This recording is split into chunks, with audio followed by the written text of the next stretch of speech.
देखो बेटा, टॉपिक है हमारे पास कीरोन्स फॉर्मूला। इसका मीनिंग क्या है देखो बेटा, आपने डिस्कस किया था कि when a triangle is given,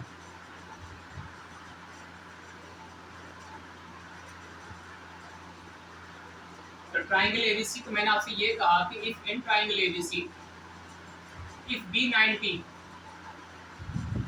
when the angle B 90, तो इसका मीनिंग हुआ कि it is a right angle.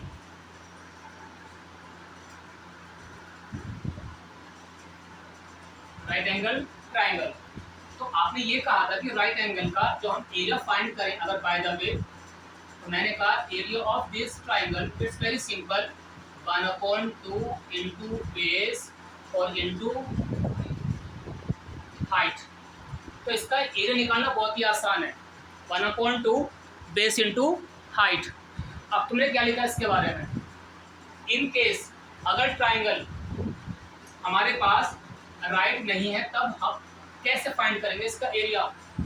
उसके लिए फिर बेटा हमारे पास आया अलग फॉर्मूला कि if angle B is not equal to 90 degree, मतलब अब ये 90 से अलग है, तो मालूम यह हुआ कि वो एक सिंपल ट्राइंगल है। इस टाइप का देखो, ये कोई भी एक रैंडम ट्राइंगल होगा जिसका नाम मैं आपसे कह सकता हूँ, यस, इधर scaling triangle, may be isosceles या मे बी इक्विलैटरल ट्राइंगल। तो वो राइट पर है नहीं, वो कोई एक सिंपल ट्राइंगल है। But how to get the area of such triangle, तो area of that triangle would be something आएगा बाय अदर रूल। अब वो रूल क्या है उसी के बारे में डिस्कस करेंगे। तो वो ये कहता है कि अगर सिंपल ट्राइंगल है तो आपके पास डायमेंशन गिवन होगा बेटा, मान लो ये 3 दे दिया, ये 4 दे दिया, मान लेते हैं ये आपके पास कोई 7 आ गया या 8 आ गया, क्या मतलब हुआ, you have some different dimension cooler. हाँ बेटा, तो आपके पास क्या है, ए बी सी, ये 3 डायमेंशन उसका बेटा, ये लेंथ, ये वाला लेंथ और ये वाला लेंथ। जब तीनों लेंथ गिवन है तो how to find the area, उसी के लिए आता है हमारे पास कीरोन्स फॉर्मूला। तो ये कहता है कि इफ इन ट्राइंगल एबीसी, कोई इन जनरल ये ट्राइंगल आपके पास बच्चों अपोजिट टू है, सपोज स्मॉल ए, ये लेंथ उसका बेटा बी है and this is the C length. जैसे अभी आपसे मैंने क्या कहा, 3 सेंटीमीटर, ये 7 सेंटीमीटर और बेटा ये 4 cm, यानी कि सम डायमेंशंस आर गिवन। तो how to get the area of such triangle, तो कहता है इन जनरल अगर ये उसकी लेंथ है ए बी सी, तो ये कहता है आपसे कि आपके पास इसका एरिया आता है बच्चों निकलकर, क्या लिखेंगे इसके बारे में, under root S into S minus A S minus B S minus C. ये क्या बना है देखो, पहला इसका एस निकालोगे, बताऊंगा कैसे निकालेंगे। तो S minus A S minus B और एस माइनस सी। तो ये आपसे कहता है एस बराबर A plus B plus C by 2। इसका नाम है बच्चों सेमी पेरीमीटर। तो कौन सा बच्चा वो, स्मॉल एस, इसमें एक नाम आता है 2 इंटू एस, इसका नाम है simple perimeter of triangle ABC. तो this formula known as the Heron's formula. तो this formula is known as Heron's formula. तो मालूम ये हुआ कि अगर किसी ट्राइंगल की तीनों साइड गिवन है तो आप उसका एरिया निकाल सकते हो बाय दिस फॉर्मूला। तो पहले आप उसका एस निकालोगे बेटा, तीनों को ऐड करोगे बाय 2, फिर यहाँ पे आप यूज करेंगे फॉर्मूले के अंदर। तो ये फॉर्मूला अलग है और ये फॉर्मूला अलग है, क्यों, दोनों में फर्क आता है। यहाँ पे राइट एंगल होगा और ये कोई सिंपल होगा जहाँ पे राइट नहीं बनाया जाएगा, तब इससे निकालो। जी बेटा देखो, सबसे पहले बात करेंगे एग्जाम्पल 1 के बारे में। ये आपका सोल्ड एग्जाम्पल है in the new book. Page number है हमारे पास 133। इसने क्या लिखा बेटा? Question is find the area of a triangle when two sides are given. तो आपके पास कोई ट्राइंगल है, मान लेते हैं ये A B C. If two sides are given, suppose मैंने एक बड़ा 8 कहा, एक आपके पास है 11, तो थर्ड इज मिसिंग। मैंने लिख लिया ये ए है, this is your B value, यानी कि second side. Third is not given and the perimeter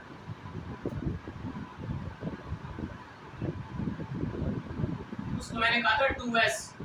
वो कितना बेटा आपके पास बुक में? 32। वो आपसे कहता है find the area of this triangle. पहले आपको याद हो गया कि सर ये है उसका पेरीमीटर, और हमें याद है perimeter implies sum of all dimension of that figure.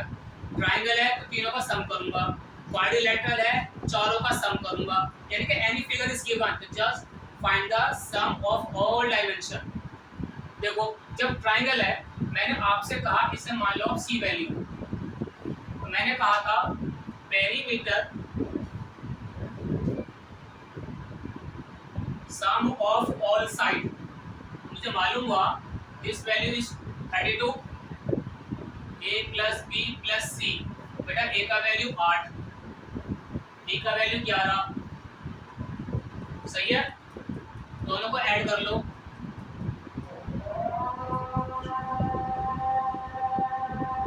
जी बेटा देखो 32 था आपके पास, ये इक्वल टू 19 प्लस का सी, तो आपने कहा इसके बारे में 32 माइनस दिस बराबर सी, तो इसीलिए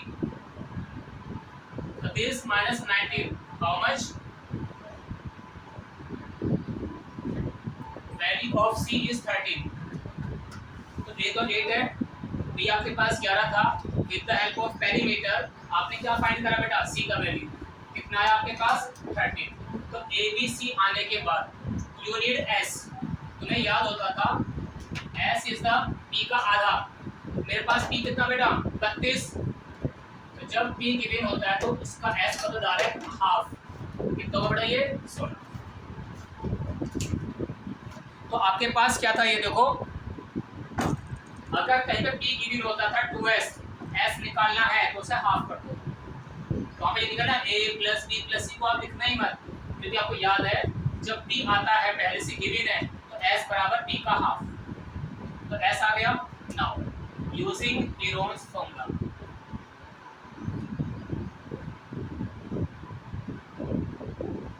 मैंने आपसे कहा था area of triangle under root s minus B minus का सी बेटा, ये कौन आपके पास 16 माइनस का ए माइनस बी 16 माइनस का बेटा सी, हाउ मच? 13। नाउ सिंप्लीफाई, आप कहोगे 16, ये 8, ये 5 और ये 3। अब तुम्हें याद आएगा यहां से बेटा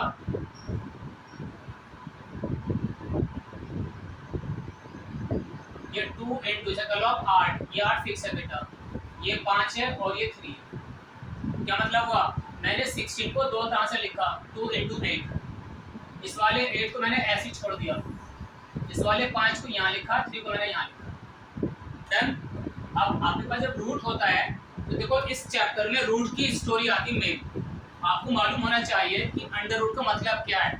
कहीं पर लिखा हुआ है रूट के अंदर 4 इंटू 4, 5 इंटू 5, 3 इंटू 3।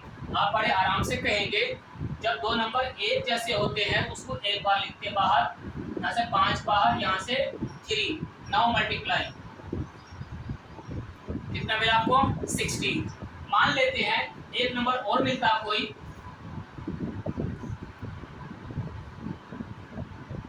अगर ये ऐसा लिखा हुआ है तो मालूम ये हुआ यहाँ पर 7 का एक फैक्टर मिसिंग है। क्यों? जोड़ा पूरा नहीं बना। 5 के 2 मेंबर है, 8 के 2 मेंबर है, 7 का अकेला है, एक ही मेंबर है। तो जो मेंबर जोड़े में आए थे उसको तो बाहर निकाल सकते, जो नहीं होता उसे रूट में छोड़ना पड़ता है हमें। तो मैंने कहा था 40√7। तो ये एक फैमिली है, ये एक दूसरा तरीका हो गया फैमिली का। तो ये रूट को निकालने का एक तरीका जो आपने 8वीं क्लास में 7th क्लास में डिस्कस किया था बेटा। अब देखो, तो इन द सेम वे इस पे आ जाओ, क्या कहोगे? ओनली 8 बाहर, बाकी सब अंदर। क्यों? 2 का जोड़ा नहीं बन रहा, 5 का नहीं बना और 3 का भी नहीं बना, तो वो रूट के अंदर प्रेजेंट। यहाँ पे क्या था? जोड़ा बन चुका था, 4 4 5 5 3 3, 2 को एक जैसा होना पड़ेगा। यू आर हेयर, यहाँ से एक बाहर, यहाँ से एक बाहर। सेम थिंग इज हेयर, 8 के बन गया जोड़ा, एक मेंबर बाहर, 2 का नहीं बना, ऐसे अंदर रहेगा, 5 का नहीं बना, 3 का नहीं बना। अब आप क्या कहेंगे?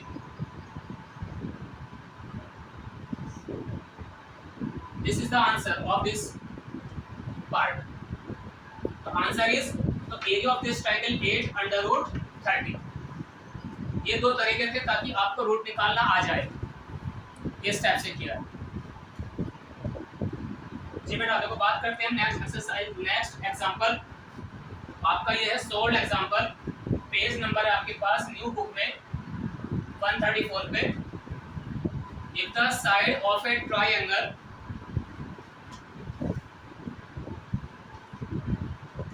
आर इन द रेशो, कि कोई फील्ड है as in the shape of triangular plot given A:B:C, जो उसकी साइड है ट्राइंगल की, उनका रेशो है 3:5:7। तो तीनों साइड उस प्लॉट की इस रेशो में आती है।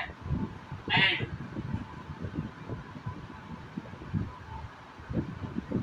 इट्स पेरीमीटर बेटा 300 मीटर। आपसे कहता है find the area, find the area. तो मीनिंग ये हुआ बच्चों, सबसे पहले आप उसकी लेंथ को सेपरेट कर दो बेटा, मल्टीप्लाई बाय सम कांस्टेंट या सम अदर वेरिएबल। तो ये A है पहला नंबर, B है दूसरा नंबर, C है तीसरा। क्यों? पहले प्लेस पे पहली वैल्यू, दूसरे प्लेस की दूसरी वैल्यू, तीसरे प्लेस पे थर्ड वैल्यू। तो A B C। X क्यों लिया है? क्योंकि आपका एक रूल है, if something are in the ratio we can separate them with the help of some multiplier। मैंने यहाँ पे x assume करा, लिख सकते हो कि हमने इसको बेटा assume किया है। देखो ना लेट, जब उसका a b c आ गया in terms of x, now 2s आपको याद है तीनों का सम a plus b plus c। तो आपको याद हुआ 2s का वैल्यू बच्चों कितना है?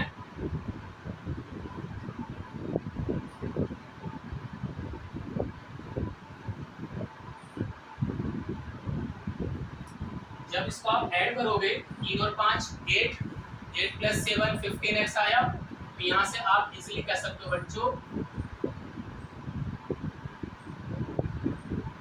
15 2 30। बेटा x कितना है मेरे पास? 20। तो therefore put here here and here. तो आपका a b c आएगा।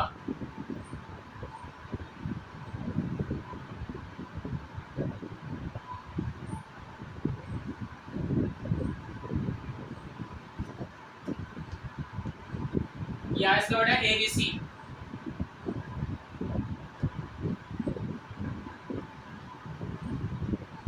अब देखो फर्स्ट आपने एबीसी की हेल्प से उसका पी फॉर्मूला लगाया, स्मॉल एक्स का वैल्यू आ गया एंड देन री सब्स्टिट्यूशन इन द एबीसी। तो ये ए बी सी आया एक एग्जैक्ट न्यूमेरिक वैल्यू, उससे आपने एक्स को एलिमिनेट कर दिया।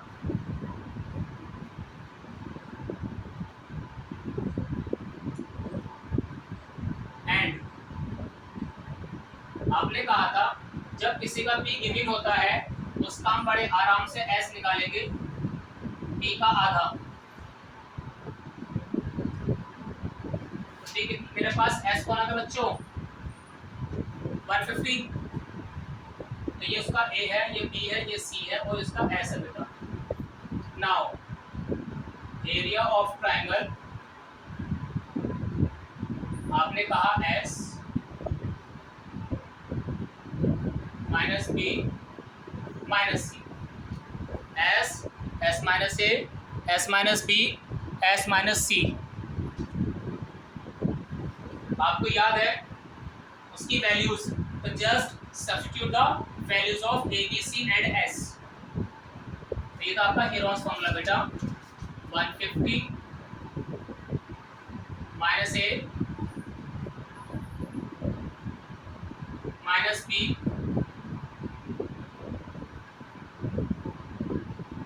Minus C value.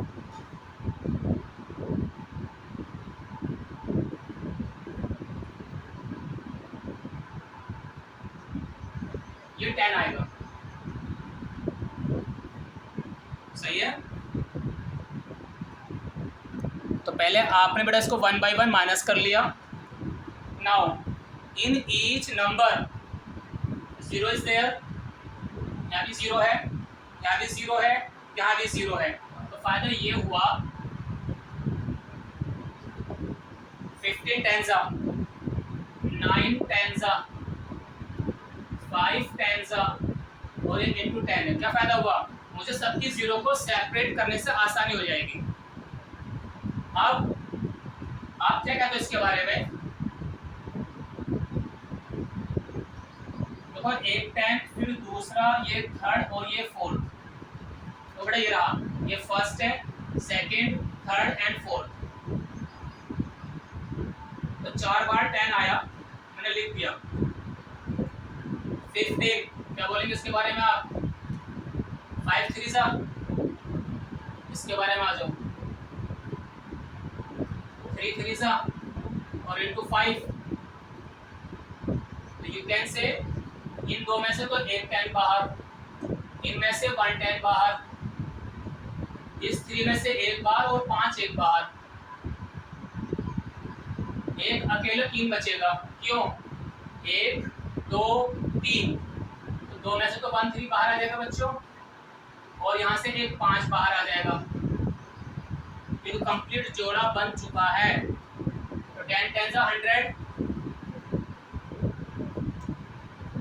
5 3 सा, तो 15 का तो 0 √3 एंड स्क्वायर। तो this is the area of triangle. ये है आपका बेटा आंसर।